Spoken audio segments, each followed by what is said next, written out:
अब जो लोग कहते हैं कि बड़ा भगवान दुख देता है, बड़ा तकलीफ आती है, भगवान तकलीफ दे देते हैं, भगवान कष्ट देते हैं, भगवान दुख दे देते हैं, हम इतना पूजन करते हैं तो भी भगवान हमारी नहीं सुनता, हम इतना भजन करते हैं तो भी भगवान हमारी नहीं सुनता, हम भगवान को भक्ति करते हैं तो भी भगवान हमें कष्ट देता है। उसका कारण केवल इतना है, भगवान को धन्यवाद देना कि परमात्मा भी वो माली है, भगवान भी वो माली है। जैसे बगीचे का माली होता है वैसे वो परमात्मा भी माली है। और परमात्मा यदि तुम्हें कुचल रहा है, परमात्मा थोड़ा कष्ट दे रहा है, परमात्मा थोड़ा दुख दे रहा है, परमात्मा थोड़ा सा कष्ट अगर तुमको जीवन में दे रहा है, तो समझ लेना कि जैसे मोर को तोड़ा गया, फूल को तोड़ा गया और जड़ में डाला गया, जिससे ये पेड़ और उन्नति करे और आगे बढ़े और बहुत उन्नति कर कर बहुत फल दे, उसी तरह भगवान भी अगर हमको दबा रहा है, कुचल रहा है, थोड़ा कष्ट दे रहा है, तो समझ लेना कि परमात्मा भी हमको बहुत आगे ले जाना चाहता है। समझ लेना, परमात्मा भी हमको बहुत आगे तक लेकर जाना चाहता है, परमात्मा हमको बहुत दूर तक लेकर जाना चाहता है, परमात्मा हमको बहुत अग्रणता में लेकर जाना चाहता है।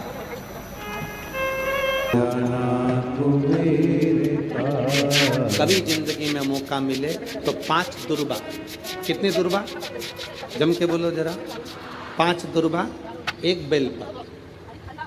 कभी अगर मौका मिले जीवन में 5 दुर्बा 1 बेलपत्र, 1 अक्षत, 1 चावल का दाना,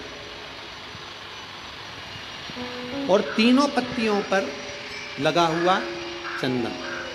बेलपत्र की जो 3 पत्ती होती है, इन तीनों पर लगा हुआ चंदन, दुर्बा, बेलपत्र, चावल का 1 दाना मध्य पत्ती पर रखकर जब भी आप अपने हृदय से कोई सरकारी गतिविधियों में कहीं फंस गए हो, सरकारी कोई केस चल रहा है, कोई सरकारी चीज़ों में अगर तकलीफें आ रही हैं, तो शिव का नाम लेकर आप अपना कर्म जरूर करना, मेहनत जरूर करना, कर्म के साथ में शंकर पर विश्वास रखकर 1 अक्षत का दाना, आज 1 बेलपत्र, आज दुर्बा हाथ में लेकर शिव का स्मरण कर कर श्री शिवाय नमस्तुभ्यम कहकर, अगर श्री शिवाय नमस्तुभ्यम भी नहीं कह सकते, पंचाक्षर मंत्र नमः शिवाय, षडाक्षर मंत्र ओम नमः शिवाय, या फिर श्री शिवाय नमस्तुभ्यम बोलकर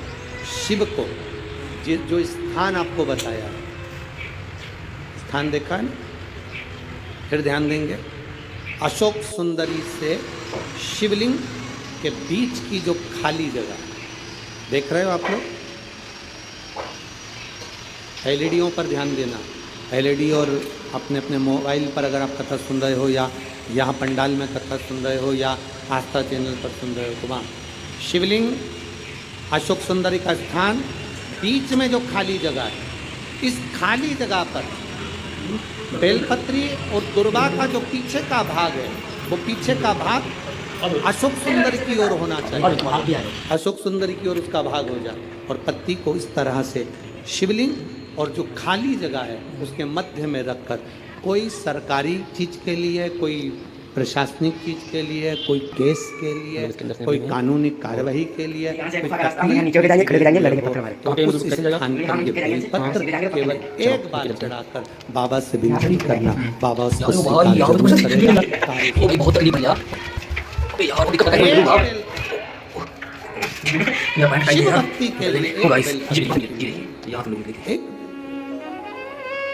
कभी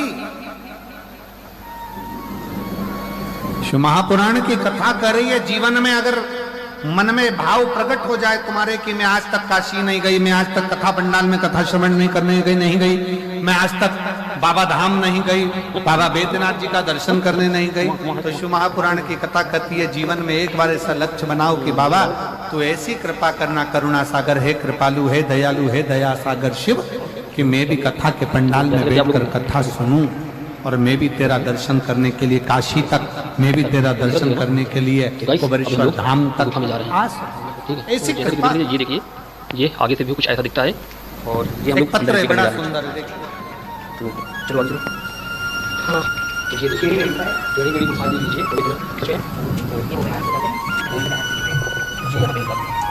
देखिए, और ये देखिए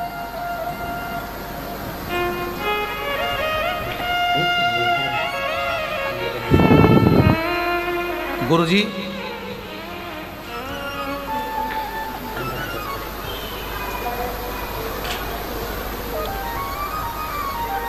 मैं खरसिया जिला रायगढ़ छत्तीसगढ़ से आई हूँ।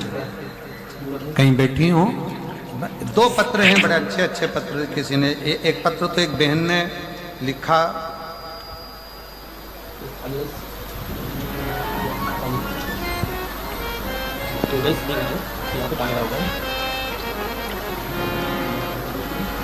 और गाइस आप लोगों को पता है ये रहा हमारा भाई सोमेश्वरी रामेश्वरी धनसेना। मैं रायगढ़ भूदेव पर से आई हूँ। आ जाइए, आ जाओ आ जाओ। मैं रामेश्वरी धनसेना रायगढ़ भूपदेव पर से आई हूँ। मेरा पति नकुल धनसेना गुरुदेव और ये जो है माता जी का मूर्ति है। 2023 में चलिए तो मेरे पति को तकलीफ, ये देखिए दोस्तों यहाँ पे तो वही इतना दिया लगा है, तो ये जैसा देख लीजिए यहाँ पे दोनों दे दीजिए। और यहाँ पे ये देखिए सारे डॉक्टरों का इलाज करवा लिया पर कोई आराम नहीं लगा। ये देखिए आखिरी में गुरु गोरखनाथ की मंदिर यहाँ पे से कटा था मेरी बहन और वो वहाँ पे छोटी बहन ने कहा कि ये काम करो कि तुम ये देखिए यहाँ पे इनको रायपुर ले जाओ। रायपुर में लेकर गए। ऐसे कई इलाज उनके चलते रहे। रायगढ़ के भी हॉस्पिटल में दिखाया, सब जगह दिखाया, पर पति को आराम नहीं लगा। तब तबीयत इतनी बिगड़ती चली गई कि गुरुदेव डॉक्टर हुन भी जवाब दे देते। तब मेरी बहन ने कहा कि एक बार तो एक काम कर कि शंकर को 1 लोटा जल चढ़ाना प्रारंभ कर। मैं नहीं जानती थी कि शिव को जल चढ़ाने का क्या लाभ है। शिव जी को जल चढ़ाना प्रारंभ करा। जल लाती, पिला देती। आज बाबा को धन्यवाद देने के लिए आई हूँ। जहाँ डॉक्टरों ने हाथ ऊंचे कर दिए थे, आज मेरे बाबा ने मेरे पति को पूर्ण तरह से स्वस्थ कर दिया है। मैं बाबा को प्रणाम करने के लिए यहाँ पर आई हूँ। गुरुदेव शिव शिव है। मैं बाबा का क्या गुणगान करूं। बाबा को मैं प्रणाम करने के लिए, ये मेरा तीसरा पंडाल है जहां मैं मयाली जसपुर में कथा सुनने के लिए पहुंची। कहीं बैठी हो तो आ सकती हूँ। और एक पत्र एक बहन ने लिखा है, खरसिया जिला रायगढ़ से एक प्रश्न है। अच्छा प्रश्न है आप लोगों के लिए भी और हमारे लिए भी। लोग कहते हैं गुरुजी की रोज मंदिर जाओ और 1 लोटा जल बाबा को चढ़ा कर आओ। मेरे घर के अंदर शिव जी का मंदिर है, तो क्या मैं घर में शंकर जी को जल चढ़ा सकती हूँ? तो मेरा बेटी से निवेदन है, अगर कहीं बैठी हो तो एक बेलपत्र लेने के लिए आ सकती हैं। कहीं बैठी हो आ जाइए बेटा, आ जाइए। मेरा उस बेटी से निवेदन है जो खरसिया जिला रायगढ़ से आई है।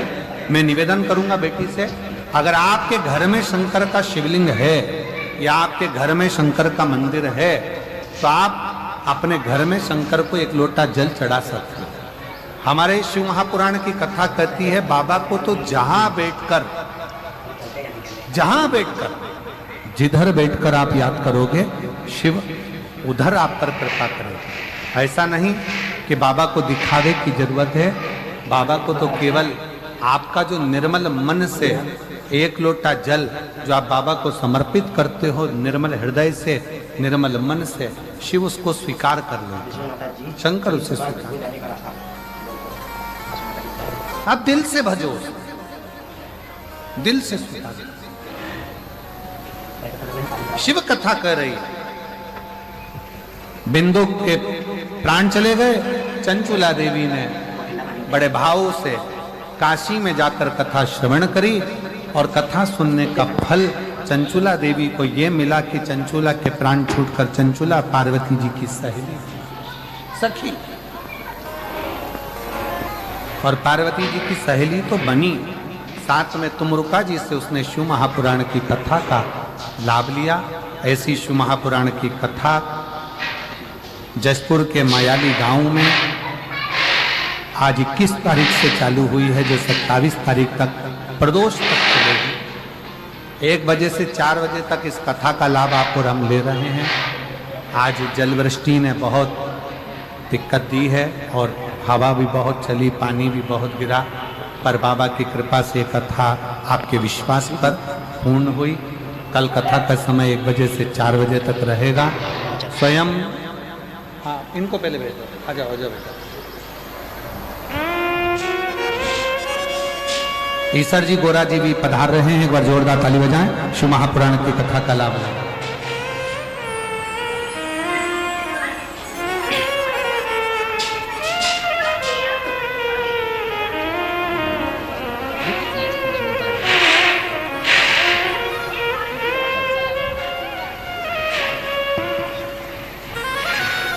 ईसर जी और गोरा जी पधारे, एक बार जोरदार ताली बजाकर स्वागत करें ईसर जी, गोरा जी का। आज की कथा का प्रथम दिवस यहाँ विराम ले रहा है। कल कथा दोपहर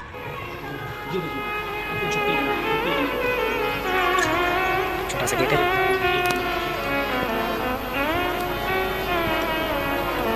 शोभा गुप्ता निवासी बंदचुआ, जिला जशपुर, छत्तीसगढ़ की निवासी हूँ। कहीं बैठी हो तो हाथ हिला सकती हैं। आप कहीं हैं? आ जाओ आ जाओ, एक बेलपत्र ले जाना। आ जाओ।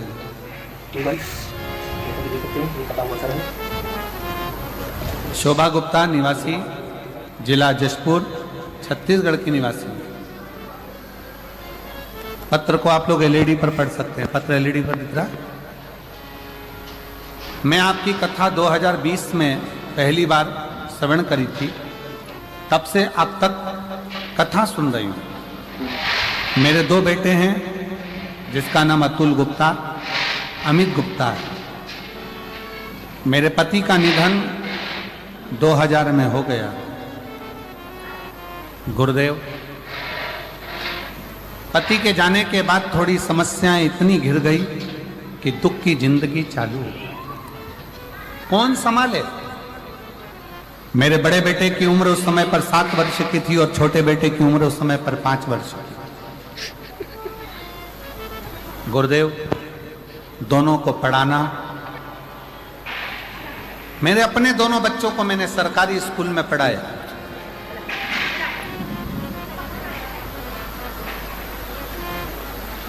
मैं दीदी आपको धन्यवाद देता हूं। कई लोग कहते हैं कि सरकारी स्कूल में है क्या, लोग प्राइवेट को ज्यादा प्रबलता देते हैं, पर आपका यह पत्र आज दिखा रहा है कि मैंने दोनों बेटों को सरकारी स्कूल में पढ़ाया और दोनों बेटों को उनकी मंजिल तक पहुंचाया। मैं आपको धन्यवाद देता हूं। मेरा छोटा बेटा उस समय 7 साल का था, बड़ा बेटा 7 साल का, छोटा बेटा 5 वर्ष का था। दोनों को सरकारी स्कूल में पढ़ाते पढ़ाते बड़े बेटे ने देखा कि मेरी माँ बहुत दुखी है, घर में कछु नहीं खाने का भी, बहुत तकलीफ की जिंदगी है। तो बड़ा बेटा पढ़ाई करते करते करते करते दुकान खोल ली और दुकान चलाने लगा। अब ऐसा लगता था कि भगवान ने थोड़ा सा हाथ पकड़ा। गुरुदेव, लोग कहते हैं शिव महापुराण की कथा सुनने से होता क्या है? मैं कहती हूं, मेरा पहले का जो 2000 में पति गए, उसके बाद का जो जीवन कटा वो संघर्ष का कटा। पर जब से 2020 से कथा सुनना प्रारंभ करी, आज मैं छाती ठोक कर कहती हूं कि मैं जो बाबा से मांगती हूं, बाबा मुझे पहले प्रदान कर देता। गुरुदेव, बच्चे ने दुकान चलाई, दुकान में तकलीफ आई, धीरे धीरे बालक ने फिर चलाई और आज बाबा की कृपा से उसकी दुकान जम गई। उसी बड़े बेटे ने छोटे बेटे को और पढ़ाया और पढ़ाते पढ़ाते बेटे ने एग्जाम दिया, पर उसका कोशिश सफल नहीं हुआ। मैंने अपने बच्चे से कहा, चिंता मत कर, अपन दोनों पशुपतिनाथ का व्रत करते हैं। और मेरे बेटे ने और मैंने दोनों ने पशुपति व्रत किया। बाबा की कृपा से रायपुर में जाकर मैंने पंडाल में बैठकर कथा को श्रवण करा। और बाबा से वहां पर भी बैठकर निवेदन करा, बाबा मेरा एक बेटा तो दुकान कर रहा है पर दूसरा बेटा पढ़ाई में लगा है, और ऐसी कृपा कर दे कि उसकी सरकारी नौकरी लग जाए। आज मैं बाबा को धन्यवाद देने के लिए आई हूँ। आज मेरा बेटा सूरजपुर जिला में फूड इंस्पेक्टर के पद पर नियुक्त हो गया है। मैं बाबा को धन्यवाद देने के लिए। और गुरुजी एक पत्र और नीचे लिख रही हूँ। अभी इधर मेरे बेटे का दोस्त जिसकी शादी को 12 साल हो गए थे, उसको संतान का सुख नहीं था। मैंने उसको पशुपतिनाथ का व्रत और सफेद आंकड़े की जड़ के बारे में बताया, और 12 साल के बाद मेरे बेटे के दोस्त के घर में पुत्र रत्न की प्राप्ति हुई। मैं बाबा को धन्यवाद देने के लिए यहाँ आया।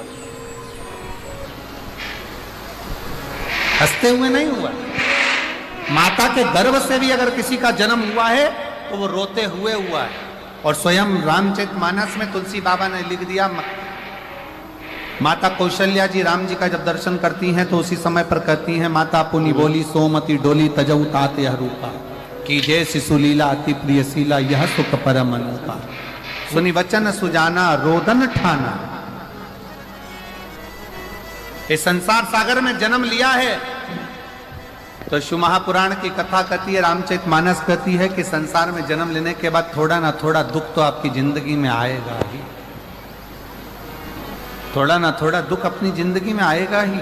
पर शिव पुराण की कथा एक बात और कहती है, अगर आपका लगन, आपकी मेहनत, आपकी कार्यशीलता और आपके कर्म की प्रबलता है तो दुनिया में कोई हरा नहीं सकता। आप आगे बढ़कर ही रहोगे और सफलता आपके पास में आएगी। बढ़ो। उधर अंदर से घुस के अंदर से ना आवाज उधर से अंदर से इधर से जो खुला है।